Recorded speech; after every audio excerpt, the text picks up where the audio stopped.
많은 말씀들이 이미 다 진설은 것 같아요. 그런데 이제 이 질문에 나사로의 부활과 정한 때라고 했을 때 우선 나사로의 부활은 나사로가 죽었기 때문에 부활을 한 거죠. 그래서 나사로가 죽었다 하는 것은 율법과 선지자의 시대가 끝났다 하는 것으로 상징이 되어지고 그 다음에 장사가 되고 그 다음에 이제 부활이 되겠죠. 그러니까 부활이 된다는 것은 이제 새 시대가 열리는 것이 이제 부활로 우리가 이해를 할 수 있죠. 그래서 그것은 곧 말하자면 예수님께서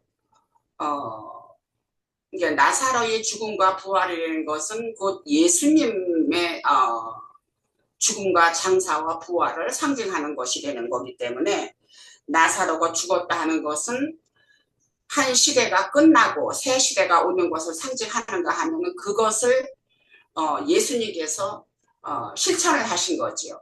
그랬기 때문에 예수님께서 죽고 장사되고 부활하심으로써 성령이 오시고 새 시대가 이루어지고 교회가 세워지고 신약의 교회 성령의 시대가 시작이 되는 것이다 하는 것으로 우리가 정리를 할 수 있다고 생각을 해요. 그리고 다니엘서에서 말하는 멸망에 가증한 것이 서는 때 했는데 멸망에 가증한 것이 선다고 하는 것은 우리가 다 알다시피 적그리스도가 하나님의 자리를 대신하는 거죠. 이제 그러는 건데 여기 다니엘서에서 말하는 것은 아까 연자자매님도 했고 다 짐승의 때를 말을 하는 것인데 역사상으로는 다니엘 때의 그 계시를 본 것은 말하자면 바벨론 북방 왕과 그 다음에는 메데파사 그리고 그 다음에는 헬라 그 다음에는 로마인데 다니엘이 본 이때는 이제 메데파사 그때 시대인 것 같아요. 말하자면 메데 때가 이제 오늘날의 이란이고 뭐 파사는 뭐 페르시아로 저기로 해서 이라크다 이렇게 우리가 이해를 하면 되지 않을까 싶어요. 그러는데 멸망에 가증한 것이 섰다고 하는 것은 아까 옥경삼에도 얘기를 했듯이 주로 한 일회 중에서 반으로 나눈 후 3년 반 짐승이 극성을 부릴 때죠. 짐승이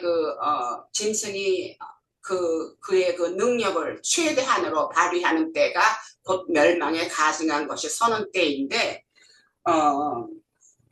그것은 곧 말하자면 각 시대에 다 있을 수가 있는 거죠. 모든 시대가 바뀔 때마다 그 시대에 그 자리에 위치하는 그 자리를 아예 왕이 되는 사람이 있을 때마다 다 멸망에 가증한 것이다. 쓰기 마련인 것이죠. 그러면서 새 시대가 오고 하지만 그때는 주로 율법과 선지자 시대의 때는 그 짐승의 네 가지의 짐승을 그 예를 들어서 다니엘에게 그 계시를 보여주신 것이고 그 율법과 선지자 시대가 끝났을 때는 이제 나사라의 죽음으로 상징이 되면서 예수님께서 오셔서 새 시대를 이루시는 그러한 저기로 해서 그것이 멸망에 가증한 것이 섰다 하는 것이 결국은 짐승의 때가 왕성할 때를 가리키는 것이고 그것은 곧 적그리스도이고 그것은 결국은 그 계시를 보여줌으로써 그 최후가 어떻게 될 것인가 하는 것을 성경에서는 말씀하고자 하는 것으로 우리에게 그 가르침을 준다고 생각이 되어지고 그것이 연결돼서 계시록에도 여전히 오는 그 부활 때를 위해서 우리에게 가르치고 계시다. 이렇게 한번 정리를 해봤습니다. 네, 여기까지 하겠습니다. 또 있을까요? 여기 승혜자매님도 이제 그 일주일간 숙제 좀 하셨다가 참여하시도록 권고드립니다. 발음 좀 안 좋아져도 좀 저기 이해할 테니까요. 자, 오늘 그 나사로의 부활과 청한 때, 그 다니엘에서 말하는 그 멸망이 가증한 때가 가증한 것이 서는 때가 오면 어떻게 된다? 그냥 마지막 때다. 네, 그렇게 얘기하는 거예요. 근데 그 마지막에 일어나는 극적인 그 사건이 마태복음 27장 51절에서 53절에 보면 읽어볼까요? 자, 이에 성소 휘장이 위로부터 아래까지 찢어져 둘이 되고 땅이 진동하며 바위가 터지고 무덤들이 열리며 자던 성도의 몸이 많이 일어나되 예수의 부활 후에 그들이 무덤에서 나와서 거룩한 성에 들어가 많은 사람에게 보이니라 그랬어요. 이거 대단한 사건이죠. 지금 예수님 오늘 말씀하신 게 이날 얘기한 거 아니었어요? 마르다에게 마르다가 말한 날이 이날이죠. 그런데 주님은 내가 지금 와서 네가 말한 그 마지막 날 사건을 내가 일으키려고 지금 내가 온 거잖아. 이렇게 했다고 되어 있어서 저는 이해하고 봤어요.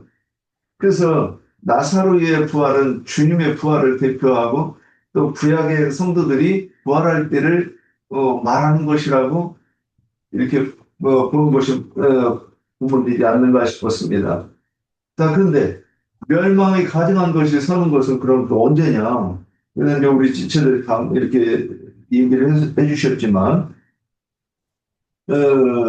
이스라엘이 예수님 모시기 전에 그 하스몬 왕가가 왕조를 세우고 했는데 이 사람들이 사독의 정통 후손이 아니에요. 하스몬 왕가가. 그런데도 불구하고 대사제 처분을 취해가지고 자기들이 대사자라고 그랬고 또 선지자 왕노릇을 왕권을 행사한 것이 그러면 유대라고 하는 그 이스라엘이라고 하는 이 나라는 그 정체가 뭐냐? 하나님의 왕국이잖아요. 왕국을 예표하는 거잖아요. 그런데 거기에 다윗의 후손, 유다 지파도 아니고 다윗의 후손이 아닌 사람이 또 레위 지파도 아닌 사람이 선지자 노릇, 왕노릇, 제사장 노릇을 했다고 하면 그것이 거룩한 하나님의 왕국 위에서 불려만 그 왕노릇 하는 자가 누구냐면 결국 하나님이 아니고 세상의 임금을 대리하는 자 아니었느냐 이렇게 보면 이것이 거룩한 것 그러니까 하나님의 왕국이 거룩한 곳인데 그곳에 서지 못할 자가 지금 선 것이라고 이해할 수 있지 않느냐 이렇게 보았어요. 자 그러면 이 일이 실제로 그런데 이것을 예표하기 이 일을 또 예언한 것이 그 전에 뭐가 있느냐면 느부갓네살 왕이 바벨론 소처럼 풀을 뜯는다 이렇게 이제 예언이 돼 있어요. 그러면 그 느부갓네살 왕은 어느 나라죠? 바벨론. 네. 바벨론은 항상 그 예루살렘과 대비되는 그 마귀의 왕국을 상징하는 거잖아요. 그러면 그 왕이 소처럼 그랬으면 충성된 일꾼을 상징하는 거잖아요. 소는. 그런데 그 소처럼 풀을 뜯는다 그러는데 풀은 육체요 그랬어요. 그래서 육체가 된 하나님의 백성을 징벌하는 기간에 이스라엘 백성들을 포로를 잡아가지고 종로를 시켰다. 이제 이 말을 했던 거예요. 그래서 이것은 오늘날 오늘날에도 또 똑같이 이루어지는 거죠. 강단에 서는 자들이 우리가 아는 것은 우리는 예전에 목사님은 저기 하나님의 종이어서 내 종에 섰는 것이나 넘어지는 것이 내게 있는데 판단하는 건 누구냐? 성경 말씀 이 말씀 때문에 마음에 안 들어도 좀 말도 안 되는 거짓 지금으로 하면 딱 판단을 해버리겠는데 그때는 분별을 못 분별은 되는데 입으로 말은 못하는 거예요. 성경에 내 죽음을 판단하는 너는 누구냐. 그러니까 이건 뭐냐면 우리가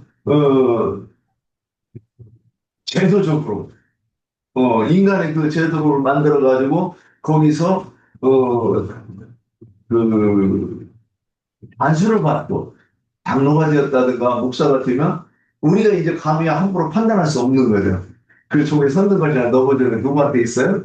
하나님께 있다고 생각을 하니까. 그런데 사도행전 2장 8, 그 1장 8절에 뭐라고 되어 있어요?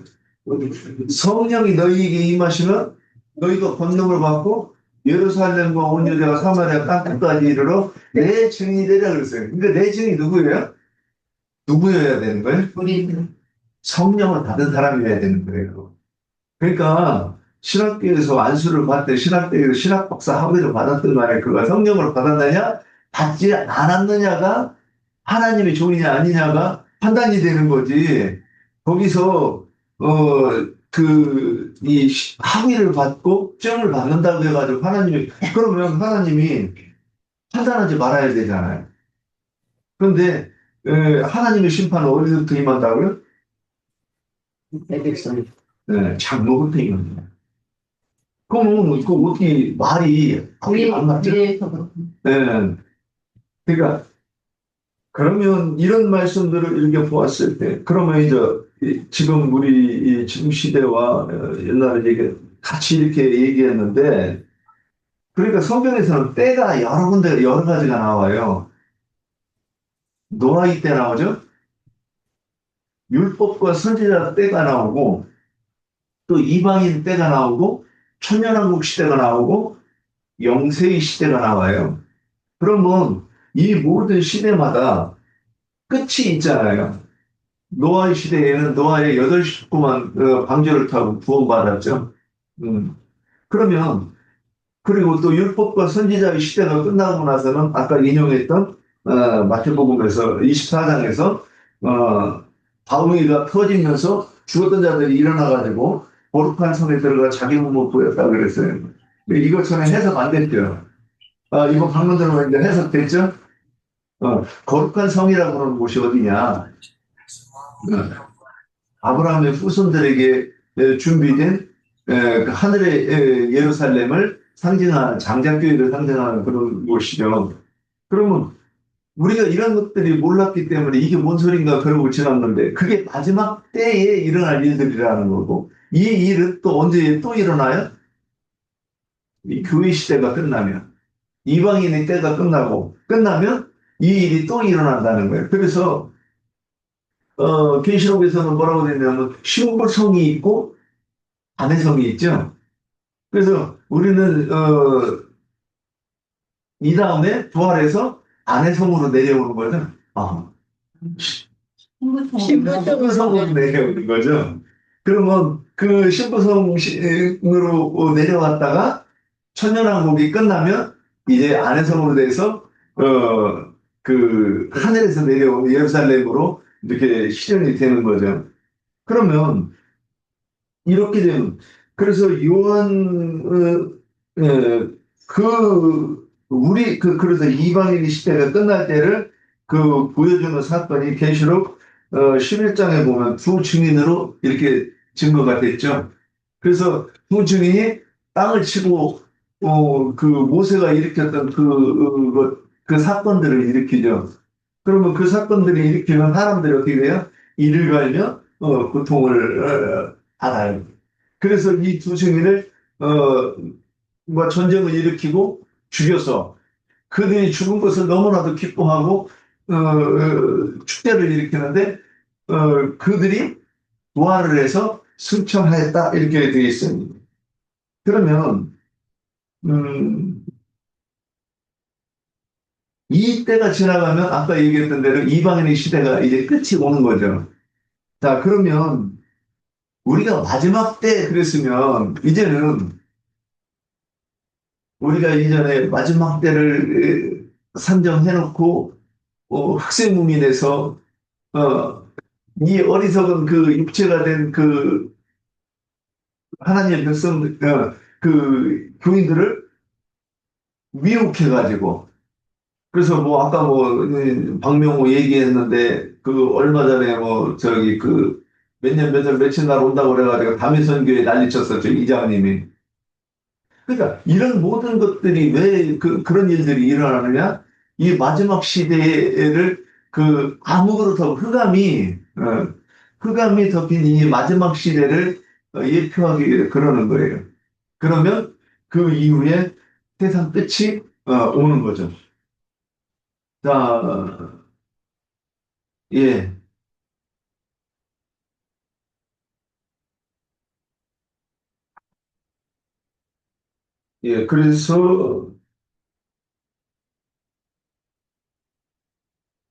예, 그래서 이제 요한복음 5장 25절 보면, 어,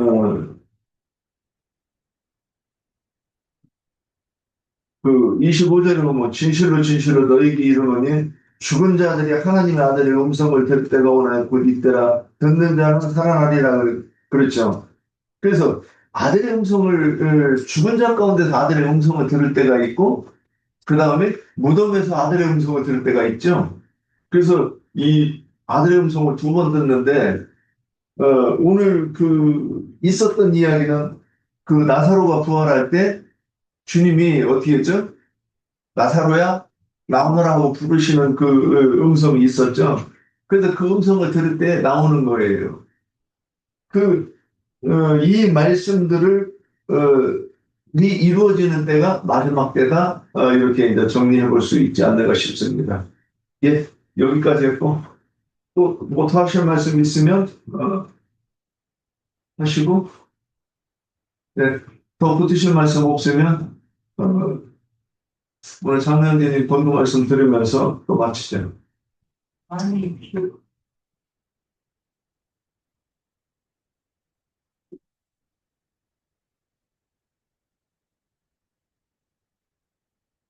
예, 오늘 우리 지체들이 그 교계에서 굉장히 그 예민하게 민감하게 반응하고 많은 그 이론들이 분분한 그런 내용을 오늘 말씀을 나눴어요. 나사로의 죽음과 부활에 관한 게 그때 당시 그런 내용인데 이것은 실제로는 예수님 자신의 육신의 죽음과 영의 부활을 예, 표적으로 보여주는 그런 말씀 내용입니다. 그런데 오늘 말씀 그 본문에 보면 예수님은 나사로가 잔다라고 표현을 했고 또 나중에 가서 나사로가 죽은 것이다라고도 또 이제 설명을 했고요. 잔다고 그러니까 육신적인 잠을 자는 것으로 제자들이 생각을 했기 때문에 예, 예, 믿는 이의 죽음이라는 것은 그것은 안식 쉼에 들어간 것이지 죽었다고 표현하지 않는다라는 말을 가르쳐 주시기 위해서 나사로가 엄연히 죽어서 썩은 냄새가 나는 그런 상태인데 나사로가 죽은 것이 아니라 잔다 또 이렇게 말씀하셨죠. 그러니까 뭐 이제 그 도마와 그 제자들이 죽은 것이 아니라 자는 것이라면 에, 일어날 거 아닌가 이제 이런 생각을 했고 그런 생각을 하도록 예수님의 의도적으로 유도를 한 거죠. 에, 열왕기상 11장 21절 말씀을 좀 한번 읽어보겠습니다. 열왕기상 11장 21절입니다. 거기 보면 다윗의 죽음과 다윗 때 군장으로 지내던 요압의 죽음에 대해서 표현을 했는데 이 하닷은 에돔 족속 사람이죠. 하닷이 그 애굽으로 그때 이제 도망을 정치적 망명을 했다가 나중에 이제 에돔 왕국을 부흥시킨 그 사람 하닷이라는 사람이에요. 근데 21절입니다. 11장 21절 하닷이 애굽에 있어서 이거 망명을 갔었던 거예요. 다윗이 그의 조상들과 함께 잔 것과 여기 다윗을 다윗이 지금 죽었는데 다윗이 죽었다는 말을 여기서는 잔 것이라고 표현을 했죠. 그 조상들과 함께 잔 것과 군대 지휘관 요압이 죽은 것을 듣고 이렇게 자는 것과 죽은 것을 다윗에게는 잔다고 표현을 했고 요압에게는 죽었다고 표현을 했어요. 그러면 성경이 아무 생각도 없이 이렇게 똑같이 죽은 걸 말하는 건데 육신으로는 다윗은 잔다고 표현을 했고 요압은 왜 죽었다고 표현을 했을까? 뭐 잘 아는 것처럼 다윗은 그 주님 품에 평안히 들어간 사람이었고 그 요압은 어, 솔로몬에 의해서 어, 그 참수를 당해서 죽었죠. 차명당했죠. 예. 그러니까 다윗이 평안히 그 조상의 묘실에 들어간 얘기가 앞에 나오고 그다음에 요압이 죽을 때는 에, 성전으로 도망가서 제단불을 붙잡았지만 에, 계단에서 끌어내서 그를 죽여라 해가지고 분하야가 그랬던가 그 이제 가서 참해버렸었죠. 참수했죠. 야, 이런 것은 왜 누구는 잤다고 잔다고 표현을 하고 누구는 죽었다고 표현을 할까? 에, 이 문제 때문에 내가 이제 지방교회 그 형제들과 다툼을 하면서 음, 뭐 어떤 형제님이 죽지 않는다고 했다는 이제 그것 때문에 이제 변론이 나가지고 나는 반드시 그 양반 돌아가실 거니까 그 양반 돌아가신 다음에 그러면 이 문제는 그때 가서 나랑 다시 통화를 하고 교제를 좀 나누자. 예, 이제 그러고 결론이 안 나니까 그 형제들은 그분은 마지막 사도니까 절대로 죽지 않는다. 뭐두 증인이 죽지 않고 휴가됐지 않냐. 원래 두 증인이 분명히 죽었다고 돼 있지. 어떻게 음, 죽지 않고 휴가됐다고 돼 있는 성경 구절을 왜 그렇게 변형시키냐고 말씀을 있는 대로 그냥 얘기하지.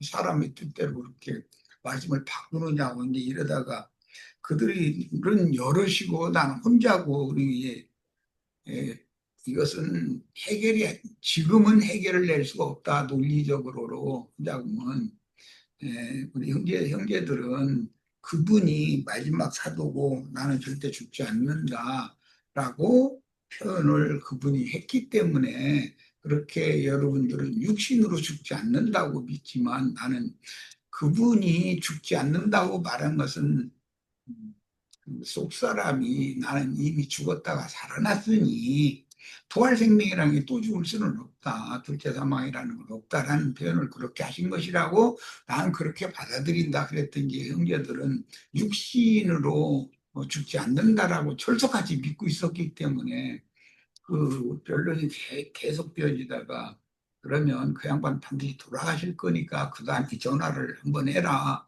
해가지고 통화를 해보자. 그때 내가 지금 말하는 그 의도를 다시 구체적으로 설명할 수 있을 거다 그랬는데 뭐 그때 이렇게 이별하고는 그 형제들이 뭐 나를 멀리하고 또 나도 그 형제들과 가까이 하고 싶은 마음도 없고 그래서 이제 길을 달리 가는 바람에 에, 오늘에 이르렀는데 이런 생각은 오늘날 기독교계의 그 휴거 사상과 우리들의 그 진리에 대한 인식이 명확하게 차이가 난다는 거예요.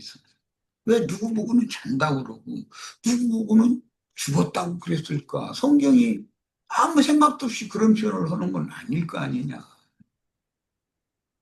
성경은 모두 그 영혼, 속 사람을 말을 하는 것이지, 하는데 목적이 있지, 육신의 몸이, 혈육이 뭐 하나님 나라 육으로 받는 것처럼 그렇게 오해를 하는 것은 기독교인들이 지금 성경의 의중을 너무 오해하고 있기 때문이에요. 예, 혈육은 절대로 하나님 나라에는 유업을 받을 수 없을 뿐 아니라 하나님 나라와는 혈과 육이라는 건 혈육이 하나님의 나라에 상관이 있다면 뭐 이것을 믿을 필요가 없죠. 그건 말도 안 되는 소리예요. 왜 이제 그런 사상이 왔느냐? 창세기에서부터 사람들이 혈육을 사랑하기 때문에 육신의 생명을 너무 지나치게 사랑하다 보니까 죽기를 무서워하여 일생임에 종노릇을 하는 거예요. 한 번 죽는 건 정하신 것이고, 그건 너무 당연한 것인데도 그걸 받아들이려고를 않는 거예요, 죽음이라는 걸. 근데 성경이 말하는 죽음과 세상 사람들이 말하는 죽음이 다르다. 성경이 말하는 죽음이라는 건 영혼이 하나님의 생명에서 그리스도의 은혜에서 완전히 버림을 받는 상태, 신과 완전히 끊어지는 상태를 둘째 사망, 완전한 죽음이라고 그러는 것이고, 최종 영벌인 것이고, 육신의 몸이 죽는 것은 그냥 고생고생하면서 들고 가지고 그 우리 저기 이종현 형제님 계속 살고 싶으세요? 젊을 때 3, 40대 때 같으면 아이, 살아야죠. 그때는 최선을 다해서 뭔가 움직일 수 있고 내가 뭔가 고안도 하고 계획하고 한 것을 내 힘이 있는 동안에 최선을 다해서 뭐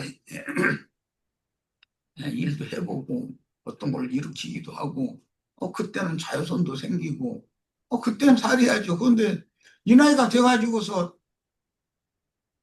아니 쭈글쭈글해지고 힘은 점점 없어지고 계속 침대만 쳐다봐지고 툭 하면 가서 눕고 싶은 생각만 들고 그런데 그런 상태로 계속 살면 어쩌자는 거예요. 자기만 고단하고 다른 그 주위에 있는 사람들 다 피곤하잖아요. 왜 그래가면서 죽는 것을 이렇게 두려워 생각하는 부분 생각이 세상 말로 트이지 않아서 하늘 문이 열리지 않아서 그러는 거예요. 어리석은 거예요.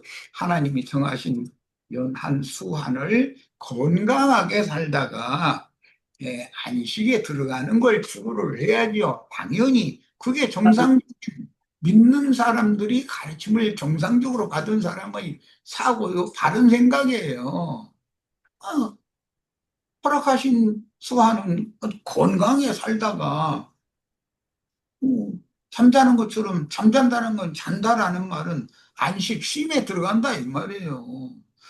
그 사람은 반드시 또 잠든 사람은 내일 아침 날 새면 깰 거 아니에요. 그러나 죽은 사람은 못 일어나요. 그래서 죽는다는 성경 표현과 잔다는 성경 표현은 다르다. 자는 자 다윗은 부활할 것을 염두에 두는 말이고 요압은 생명의 부활에 참여하지 못한다. 죽었다. 죽으면 못 일어나는 거예요. 죽은 자는. 자는 자는 일어나는 거예요. 이것을 성경이 어떤 의도를 가지고 성경은 기록을 한 거다. 오늘 그 누구의 나사로의 죽음에 관한 말씀을 여기에서 다윗의 자는 것과 요압의 죽음 이 말씀을 예수님이 인용을 한 거잖아요. 그 저기 나사로는 분명히 죽었는데 죽은 것이 아니라 자는 거다 이렇게 말하니까 지휘자들이 헷갈린 거예요. 오늘 내가 지금 증거한 이런 말씀에 대해서 그때 당시 지휘자들도 이해가 없었다. 성경이 말하는 잔다는 것과 죽는다는 것. 누구는 잔다 그러고 누구는 죽었다 그러고 이런 그 성경 표현이라는 건 수잘데기 없는 소리를 해놓은 것이 하나도 없거든. 하나님이 하시는 말씀인데 차착이나 오류가 어디가 있겠어요. 인간이 그런 걸 읽어도 관심이 없으니까 내가 오늘 열왕기상 이거 저 11장 21절을 지적을 하니까 우리들이 지금 읽어보니까 어? 다윗은 잔다고 돼 있고 요압은 죽었다고 돼 있네? 이런 것이 지금 발견이 됐지. 그 전에 이거 안 읽지는 않았을 거 아니에요. 수십 번 읽었을 거 아니에요. 몇도 번 했을 거니까. 근데도 안 보여요. 왜냐? 사람들은 무언가 씌어진 상태로 성경을 읽는단 말이에요. 눈에다 맞아. 뭔가를 거꾸로 뒤집어 쓰고서 읽거든. 그거 안 보이는 거예요. 그래서 나 우리 형제 자매들은 집중력을 가지고 읽어라, 성경 읽을 때. 그리고 메모해 가면서 읽어라. 이런 걸 자꾸 부탁을 하는 거예요. 그냥 벌로 건너가는 건 백날 읽어도 건너뛰어버리잖아요. 이게 뭐 그 얘기를 오래 하려는 것이 목적은 아니고, 예, 성경에는 짐승의 보좌라는 말씀도 나오고 어린 양의 보좌라는 말씀도 나와요. 그 계시록에 나오는 이제 표현인데, 어린 양의 보좌와 그 주위의 네 생물들이 세세토록 어린 양을 찬양하는 말씀도 나오고, 짐승 보좌에 하나님께서 불다스리는 천사 불대접을 쏟아 붓는 그 천사를 보내서 짐승의 보좌에 하나님의 심판의 불을 쏟아 부으니까 그 짐승의 에, 나라가 어두워지고, 그 짐승나라 인간들이 하늘의 하나님을 향하여 막 입에서 막 대항하는 말을 이렇게 막 쏟아내는 그런 말씀이 계시록에 나와요. 예. 그러면 그런 말씀을 우리가 읽을 때도 많은 걸 생각을 해봐야 된다. 어린 양의 보좌가 있으면 짐승의 보좌가 있다는 말과는 대비시키는 말이잖아요. 이게 아까 자는 것과 죽은 것을 대비하듯이. 그러면 짐승의 보좌라는 것은 짐승의 왕국, 짐승의 나라의 권좌를 말하는 것이고, 어린 양의 보좌하면 주님의 나라, 교회를 말하는 것이니까 세상 나라와 교회를 예, 그 다스리는 권위, 그것을 본좌, 보좌라고 표현을 했다. 세상 나라의 그 다스리는 권위는 짐승의 보좌인 것이고, 교회를 다스리는 권위는 어린 양의 보좌라고 이렇게 표현을 했다라는 걸 우리는 이제 영감으로 이걸 해석을 할 수가 있어야 되는 것이죠. 이게 세상 나라와 교회는 완전히 반대인 거예요. 세상 나라는 세상 짐승들의 나라니까 짐승이 권좌라고 그런 것이고, 하나님 나라는 어린 양이 세세토록 또는 천년 동안 또는 세세토록 왕노릇하고 다스릴 거니까 그게 어린 양의 보좌라는 말이 나오는 거거든요. 그러니까 우리들은 이런 말씀을 이제 잘 생각을 하셔야 되겠고, 오늘 우리 윤영재님이 약간 뭔가 이게 불명확한 것이 있는가 싶은 그런 생각이 드는 게 뭐냐면, 지금 윤 형제님이 해야 되는 사명이 뭐냐면 주님께서 맡겨주시는 양무리를 잘 인도해서 거룩한 성 새 예루살렘, 거기는 어린 양의 신부가 단장한 것 같은 성이다 그랬어요. 그 어린 양의 신부들로 거룩한 성에 들어가도록 인도의 직분을 해야 되는 거단 말이에요. 길잡이 노릇을 해야 되는 거예요. 그 이생의 교회의 인도자의 사명이에요. 자, 그러면 이기는 자들, 하늘에 거하는 자들, 하나님의 장자 교회에 속한 성도들은 궁극적으로 이 육의 장막을 벗고 오는 부활의 때에 그리스도의 심판 때에서 생을 얻는 자로 판단을 받아가지고 신부성에 들어갈 권세를 다 얻게 하는 것이 이 생의 교회의 인도자의 사명이란 말이에요. 지금 내가 제일 중요하게 생각하는 것은 우리 형제 자매님들이 모두 다 어린 양의 신부로서 거룩한 성 새 예루살렘에 들어가는 권세를 다 얻게 하는 그런 것을 목적으로 두고 내 생명을 바쳐서 모든 걸 다 바쳐서 사역을 해야 된다는 거예요.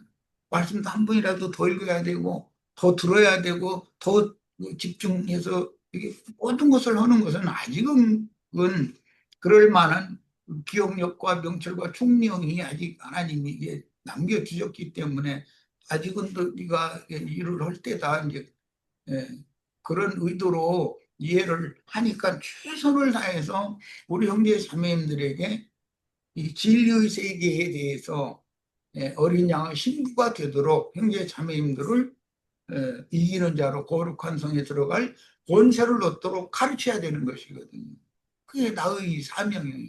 형제 자매님들은 다 신부성에 들어갈 권세를 얻어야 되는 것이죠.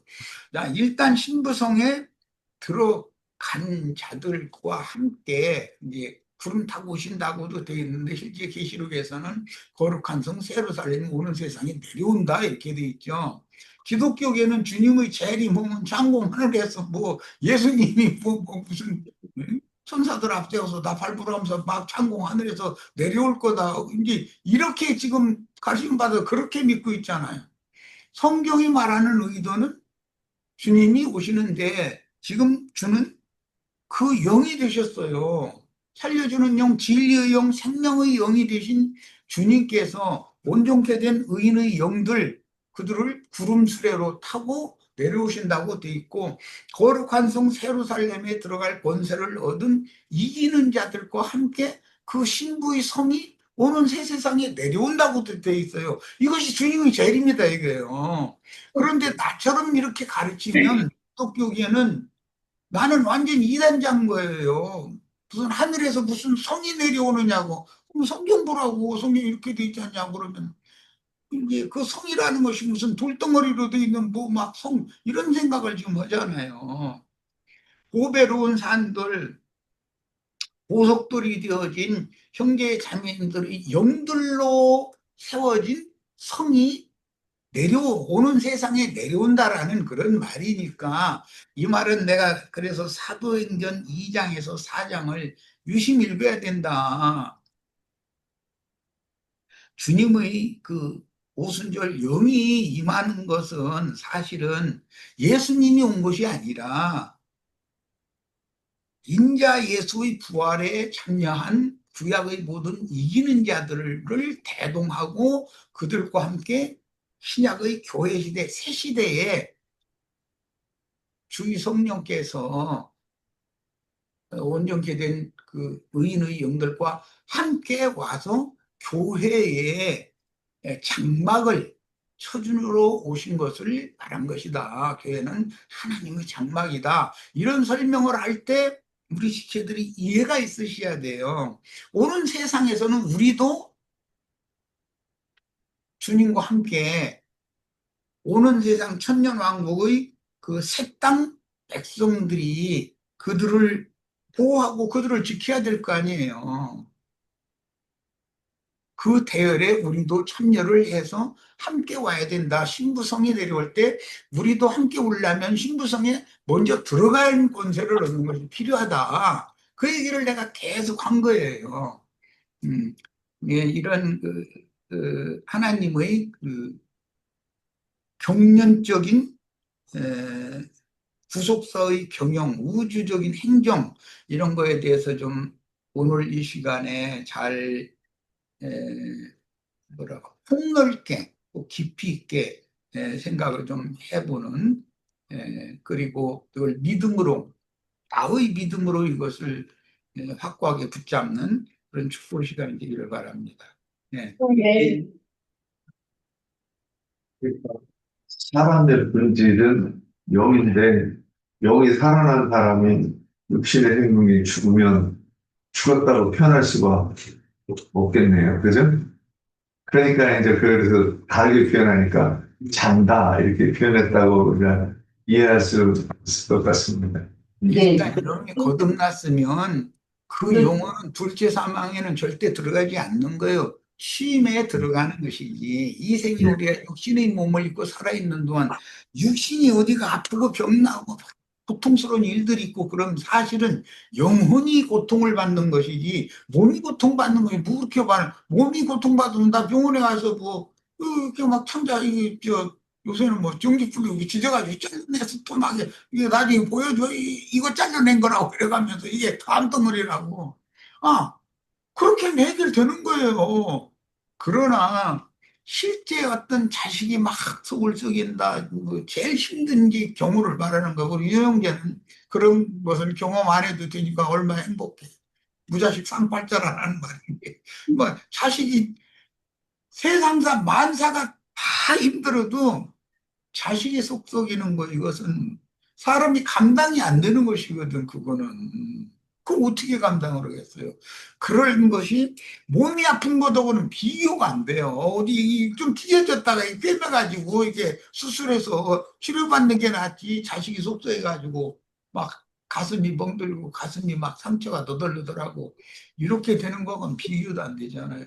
사람이 밖에 외적인 어떤 압력을 하나님이 길다스린 전사들을 통해서 이렇게 불같은 시험을 보내실 때 실제로 뜨거운 것은 그 속 사람 생명, 영혼이 고통을 받는 것이지 몸이 고통받는 것이 그렇게 중요한 것이 아니에요. 이걸 꼭 생각하시길 바랍니다. 예. 자, 오늘 수고하셨습니다. 여기서 마치겠습니다.